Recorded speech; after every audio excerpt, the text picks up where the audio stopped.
পৃথিবীর নিচে সরিষা ফুল তুমি ছুঁয়ে দিও তাকে। দেখেছেন যদি আমরা মাটির নিচে আমি ঘুমের ঘরে প্রতিদিনই স্বপ্নে দেখি যাকে। মাউন্ট এভারেস্টের উচ্চতার থেকেও নিচে খনন করে যাই, তাহলে আমরা কোথায় পৌঁছাবো? যদি বিজ্ঞানীরা পৃথিবী থেকে 5.5 কোটি কিলোমিটার দূরে মঙ্গল গ্রহ পর্যন্ত পৌঁছাতে পারে, তাহলে কেন আমরা পৃথিবীর ভিতর 12,740 কিলোমিটার লম্বা গর্ত খুঁড়তে গিয়ে বারবার ব্যর্থ হয়ে যাই? আজকের ভিডিওতে আমরা জানবো ভূপৃষ্ঠের নিচে কি এমন রহস্য লুকিয়ে রয়েছে যা বড় বড় ড্রিল রিগকেও দুর্বল করে দেয়। সর্বপ্রথম শুরু করা যাক পৃথিবীর সব থেকে উপরের লেয়ার থেকে, যেখানে আমরা বাস করি, আর এখানেই বাস করে পৃথিবীর 80% প্রাণী। এর থেকে 1 থেকে 2 ফিট নিচে নামলে পোকামাকড় আর ইঁদুরের গর্ত পাওয়া যাবে। 6 ফিট নিচে পর্যন্ত গর্ত খুঁড়ে সাধারণত কবর দেওয়া হয়। এর থেকেও 13 ফিট নিচে নামলে মিশরের 3000 বছর পুরাতন রাজা তুতানখামুন আর তার ধন সম্পদ পাওয়া যাবে। প্রাচীন যুগে মিশরের রাজাদের 10 ফিটের নিচে কবর দেওয়া হতো। 20 ফিট নিচে পর্যন্ত মেটাল ডিটেক্টর মাটির নিচে থাকা মেটালকে খুঁজে বের করে নিতে পারবে। 23 ফিট নিচে নামলে আপনি কিউচি টানেল দেখতে পাবেন। ভিয়েতনাম যুদ্ধের সময় সৈনিকরা নিজেদের গোপন রাখতে, কমিউনিকেট করতে আর আমেরিকান সেনাদের উপর সারপ্রাইজ অ্যাটাক করতে এই টানেলটাকে নির্মাণ করেছিল। 40 ফিট নিচে পর্যন্ত নাইল ক্রোকোডাইলরা গর্ত খুঁড়তে পারে। এই গর্তটা কোনো প্রাণীদের দ্বারা খনন করা সব থেকে গভীরতম গর্ত। 65 ফিট নিচে নামলে আপনারা দেখতে পাবেন প্যারিস কাটাকম কবরস্থান, যেখানে 60 লাখেরও বেশি মানুষের কঙ্কাল রয়েছে। অষ্টাদশ শতাব্দীর দিকে প্যারিসের কবরস্থানগুলো লাশে ভরে গিয়েছিল। সেই সময় এখানে এক ভয়ানক মহামারী ছড়িয়ে পড়েছিল। তাই ফরাসি সরকার ঠিক করে মাটির 65 ফিট নিচে এই লাশগুলোকে দাফন করা হবে। 180 ফিট নিচে নামলে আন্ডারগ্রাউন্ড আরবান ফার্ম দেখতে পাবেন। এই ধরনের ফার্ম চীনে পাওয়া যায়। এখানে মাটির নিচে আর্টিফিশিয়াল লাইট ব্যবহার করে ফসল চাষ করা হয়। মাটির নিচে 328 ফিট গভীরে নিউক্লিয়ার ওয়েস্টকে দাফন করা হয়, যাতে মানব জাতির কোনো ক্ষতি না করতে পারে। আরও একটি নিচে নামলে 346 ফিট গভীরে রয়েছে পৃথিবীর সব থেকে গভীরতম মেট্রো স্টেশন। এই মেট্রো স্টেশনটি ইউক্রেনের শহর কিবে রয়েছে, আর এটা এতটাই নিচে রয়েছে যে এখানে আসার জন্য অনেকগুলি এলিভেটরের সাহায্য নিতে হয়। 400 ফিট গভীরে নামলে সব থেকে নিচে থাকা গাছের শিকড়কে দেখতে পাবেন। এই গাছটিকে আফ্রিকাতে দেখা যায়, যার নাম ওয়াইল্ড ফিগ ট্রি। জলের সন্ধানে এরা এতটা পর্যন্ত নিচে নামতে পারে। 500 ফিট নিচে নামলে পৃথিবীর সব থেকে গভীরতম হোটেল দেখতে পাবেন, যার নাম সালা সিলভার মাইন আন্ডারগ্রাউন্ড হোটেল। এই হোটেলটি সুইডেনে অবস্থিত। এখানে কোনো ওয়াইফাই নেই, কোনো মোবাইল সিগন্যাল নেই। কেবল মোমবাতির আলোয় আপনি শান্তিপূর্ণভাবে কিছু সময় ব্যয় করতে পারবেন। এখানের গেস্টরা কেবল রেডিওর সাহায্যে কমিউনিকেট করতে পারে। এর থেকেও আরও নিচে মানে 720 ফিট গভীরে রয়েছে পৃথিবীর সব থেকে গভীরতম নদীর তলদেশ। এই নদীটাকে আফ্রিকাতে পাওয়া যায়, যা কঙ্গো রিভার নামে পরিচিত। কিন্তু মানুষ এর থেকেও আরও নিচে নেমেছে। 950 ফিট গভীরে রয়েছে পৃথিবীর সব থেকে গভীরতম ট্রেন টানেল। এই টানেলটি সাইকেন টানেল নামে পরিচিত, যা জাপানের দুটো দ্বীপকে সংযুক্ত করে। এই টানেলটাকে এমনকি সমুদ্রের নিচে তৈরি করা হয়। 1000 ফিট নিচে যদি কোনো ব্যক্তি লুকিয়ে বসে থাকে, তাহলেও নিউক্লিয়ার মিসাইলের হাত থেকে বাঁচতে পারবে না। B-82 নিউক্লিয়ার ওয়ারহেড, এটা এমন এক মিসাইল যদি কোনো জায়গায় পড়ে, তাহলে 1000 ফিট নিচে তৈরি করা স্ট্রাকচারকেও ধ্বংস করে দিতে পারবে। এর থেকেও আরো নিচে নামলে পাওয়া যাবে ডেড সি বা মৃত সাগর, যা সি লেভেল থেকে 432 মিটার বা 1419 ফিট নিচে রয়েছে। এটা এতটাই নিচে এমনকি এম্পায়ার স্টেট বিল্ডিং ফিট হয়ে যাবে। এর থেকেও 2300 ফিট নিচে নামলে চিলির সানজোস মাইনে পৌঁছে যাবেন। আর এখানে 33 জন মাইনার 69 দিন পর্যন্ত খাবার জলের সাপ্লাই ছাড়া আটকে ছিল, কারণ মাইনিং এর এন্ট্রি পয়েন্ট ধস নেমে ব্লক হয়ে গিয়েছিল। মাটি থেকে 3180 ফিট নিচে মানুষের দ্বারা খোঁড়া এমন এক গর্ত রয়েছে, যেখানে দাঁড়িয়ে খোলা আকাশ দেখা যায়। এই জায়গাটি বিংগাম কোপার মাইন নামে পরিচিত। আর এটা এতটাই গভীর পয়েন্ট যে পৃথিবীর সব থেকে উঁচু বিল্ডিং বুর্জ খলিফা এর ভেতর ফিট হয়ে যাবে। 7257 ফিট নিচে রয়েছে পৃথিবীর সব থেকে গভীরতম গুহা, যেটা ভেরিভো কিনা নামে পরিচিত।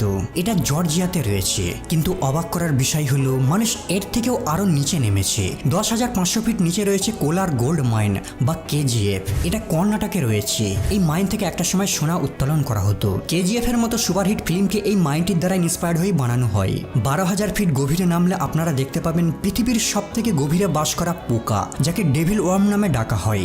আশ্চর্যজনকভাবে এই পোকাটা এত গভীরও বেঁচে থাকতে পারে। 13,123 ফিট বা 4 কিলোমিটার নিচে রয়েছে পৃথিবীর সব থেকে গভীরতম মাইন। এই মাইনটার নাম এমপিওনেং গোল্ড মাইন। এই মাইনটা দক্ষিণ আফ্রিকায় রয়েছে। আর এই মাইন থেকেই পৃথিবীর সব থেকে বিশুদ্ধ সোনাকে উত্তোলন করা হয়। এর ভিতরে তাপমাত্রা প্রায় 66 ডিগ্রি সেলসিয়াসের উপরেও চলে যায়, যেখানে থেকে কাজ করা শ্রমিকদের জন্য একটা বড় চ্যালেঞ্জ। কিন্তু তারপরে সামান্য কিছু টাকার জন্য মানুষ ঝুঁকি নিতে পিছুপা হয় না। এটা এতটাই গভীরে রয়েছে যে যদি কেউ উপর থেকে নিচে পড়ে যায়, তাহলে বটমে পৌঁছাতে 30 সেকেন্ড সময় লাগবে। মানে নিচে পড়তে পড়তে একটা মিসড কল হয়ে যাবে। এই পয়েন্ট থেকে আরো কিছুটা নিচে 29,032 ফিট গভীরতা ততটাই উঁচু যতটা মাউন্ট এভারেস্ট পাহাড়ের হাইট। আরো নিচে যদি 35,640 ফিট গভীরে নামা হয়, তাহলে সমুদ্রের সব থেকে গভীরতম পয়েন্টে নামা হবে। 1951 সালে ব্রিটিশ শিপ HMS চ্যালেঞ্জার দড়ি দিয়ে সমুদ্রের এই পয়েন্টটাকে মেজার করে, যা প্রায় 10 10,863 মিটার গভীরে এর তল খুঁজে পাই। সমুদ্রের এই পয়েন্টটা চ্যালেঞ্জার ডিপ নামে পরিচিত। এটা এতটাই গভীর যে যদি মাউন্ট এভারেস্ট পর্বতকে উল্টো করে এর নিচে ফেলা হয় তারপরে 2 কিলোমিটার গ্যাপ রয়ে যাবে। কিন্তু আপনি শুনলে অবাক হবেন, মানুষ এর থেকেও আরো গভীরে গর্ত খনন করেছে। 40,230 ফিট অথবা 12 কিলোমিটার নিচে মানুষের তৈরি করা সব থেকে গভীরতম গর্ত রয়েছে, যা কোলা সুপার ডিপ বোরহোল নামে পরিচিত। এই গর্তটা 23 সেন্টিমিটার চওড়া। 1997 সালে রাশিয়ার মিশন ছিল এমন একটা গর্ত খুঁড়বে তারা যা পৃথিবীর সেন্টার পর্যন্ত পৌঁছে যাবে। কিন্তু 9 বছর ধরে কন্টিনিউ ড্রিলিং করার পর তারা এমন একটা পয়েন্টে এসে পৌঁছায় যেখানে টেম্পারেচার 200 ডিগ্রি পর্যন্ত পৌঁছে যায়।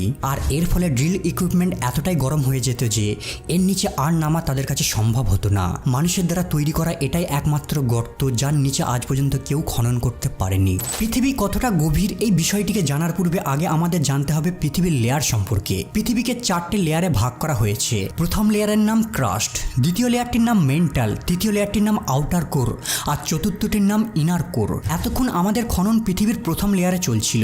এই লেয়ারটা 30 থেকে 70 কিলোমিটার মতো মোটা। আর এই ক্রাস্ট লেয়ারেই আমরা বাস করি। 70 কিলোমিটারের থেকে নিচে নামলে আমরা মেন্টাল লেয়ারে পৌঁছাবো, যা 2900 কিলোমিটার মোটা। তবে এই লেয়ারটা ক্রাস্টের মতো না, এটাকে 2 ভাগে ভাগ করা যায়, আপার মেন্টাল আর ইনার মেন্টাল। আপার মেন্টাল 660 কিলোমিটার নিচে পর্যন্ত রয়েছে আর এটা লিকুইড ফর্মে থাকে আর এখান থেকে আগ্নেয়গিরির সৃষ্টি হয়। অন্যদিকে ইনার মেন্টাল ভূমিপৃষ্ঠ থেকে 2900 কিলোমিটার গভীরে রয়েছে। তবে এটা চাপের কারণে হালকা শক্ত থাকে, অনেকটা টুথপেস্টের মতো নরম, আর এটা ধীরে ধীরে ফ্লো হতে থাকে। মেন্টালের তাপমাত্রা 1000 থেকে 3000 ডিগ্রি সেলসিয়াস পর্যন্ত হয়ে থাকে। এরপর যখন আমরা 2900 কিলোমিটারের নিচে নামবো তখন আমরা আউটার কোর দেখতে পাবো। এটা প্রায় 2200 কিলোমিটার পর্যন্ত মোটা হয়ে থাকে। এর মধ্যে গলিত লোহা আর নিকেল থাকে আর এখানে তাপমাত্রা সর্বদা 4000 থেকে 5500 ডিগ্রি সেলসিয়াস পর্যন্ত হয়ে থাকে। এখানে এতটাই গরম থাকে যে কোনো মজবুত উপাদান এখানে টিকে থাকতে পারে না। আর এই লেয়ারটি পৃথিবীর চৌম্বকীয় শক্তিকে তৈরি করতে সাহায্য করে, যা আমাদের সূর্যের ভয়ানক রশ্মি থেকে রক্ষা করে থাকে। 5000 কিলোমিটার গভীরে নামার পর আমরা পৃথিবীর ইনার কোর দেখতে পাবো, যা নিকেল আর আয়রন দ্বারা গঠিত, যার তাপমাত্রা 5000 থেকে 6000 ডিগ্রি সেলসিয়াস পর্যন্ত হয়ে থাকে। এই তাপমাত্রাটা ঠিক সূর্যের তাপমাত্রার সমান হয়ে থাকে। তবে প্রচন্ড প্রেসারের কারণে এই লেয়ারটা কঠিন অবস্থায় থাকে। বিজ্ঞানীদের মতে ইনার কোর আর আউটার কোর থেকেই ধাতু গলে মেন্টাল লেয়ারের মাধ্যমে পৃথিবীর ক্রাস্টে পৌঁছায়, যেখান থেকে আমরা এগুলিকে বের করে আনি, যেমন লোহা, তামা, নিকেল, ম্যাগনেসিয়াম, অ্যালুমিনিয়াম, সোনা, রূপার মতো উপাদান। এগুলোর ক্রাস্ট লেয়ারে আসার জন্য আগ্নেয়গিরি আর টেকটনিক মুভমেন্টের বিশেষ ভূমিকা রয়েছে। যদি পৃথিবীর সমস্ত লেয়ারকে একসাথে জোড়া হয় তাহলে সব মিলিয়ে পৃথিবীর গভীরতা হবে প্রায় 6371 কিলোমিটার। কারণ এরপর যখন আমরা সেন্টার ভেদ করে আরো নিচের দিকে নামবো তাহলে সেম লেয়ারকেই দেখতে পাবো। কারণ আমরা জানি আমাদের পৃথিবী গোলাকার। মানে যদি আপনি ভাবেন পৃথিবীর এপারে গর্ত খুঁড়ে ওপারে যাবেন, তাহলে এই গর্তটা যদি ইন্ডিয়া থেকে করা হয় সোজা চিলির কাছে প্যাসিফিক ওশান দিয়ে বেরিয়ে আসবে আর এর টোটাল দূরত্ব হবে 12,742 কিলোমিটার। কিন্তু আমরা কেবল মডার্ন টেকনোলজির সাহায্যে ক্রাস্ট লেয়ারের এই 12 কিলোমিটার পর্যন্তই গর্ত খনন করতে পেরেছি। মানে যদি দুবাই পৃথিবীর সারফেস হয় তাহলে পৃথিবীর সেন্টার হবে 6371 কিলোমিটার দূরে নর্থ কোরিয়ায়। কিন্তু আমরা মানুষেরা কেবল এখনো পর্যন্ত এই এতটা পর্যন্তই গর্ত খনন করতে পেরেছি, ঠিক যতটা আপনারা স্ক্রিনে দেখতে পাচ্ছেন।